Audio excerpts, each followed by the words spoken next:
তো বন্ধুরা জানো, আমি একসময় ভাবতাম যে আল্লাহ তাআলার কাছে আমি টাকা পয়সা চাইতে পারবো না, টাকা পয়সা চাওয়া খারাপ, আমি অনেক লোভী হয় যাবো যদি আল্লাহ তাআলার কাছে টাকা পয়সা চাই। ইদানিং কিছুদিন ধরে আল্লাহর রহমতে আমি কোরআন শরীফ অর্থসহ পড়তেছি আর কি।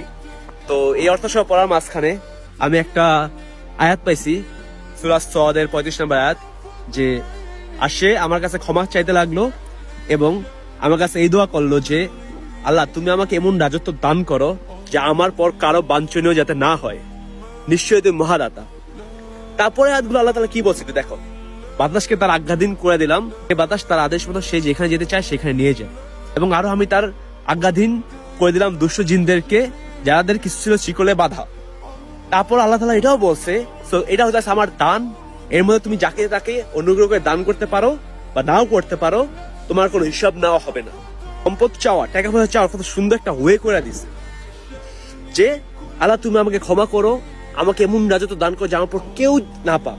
মানে বুঝতেছো, এমন রাজত্ব যা তারপর কেউ না পাক। সুলাইমান আলাইহিস সালাম এই দোয়াটা করছে। এরপর থেকে বিশ্বাস করো আমি আল্লাহ তাআলার কাছে নামাজে টাকা পয়সা চাই, সম্পদ চাই। কি কারণে চাই? এটা রিজন থাকে না? রিজন কি হইতে পারে? যে আমি মানুষের সাহায্য করুক, আমার পক্ষে যতটুকু সম্ভব ততটুকু হেল্প করুক। এটাই আমাদের চিন্তা ভাবনা। ছোট থেকে হয়তো একটু ভুল থাকতে পারে, কিন্তু যখন তোমরা কোনো অর্থ সহ পড়বা তখন অনেক কিছু জানতে পারবা, অনেক কিছু বুঝতে পারবা। আল্লাহ তাআলার আয়াত যে কত গভীর, কত ডিপ তা তোমরা বুঝতে পারবা।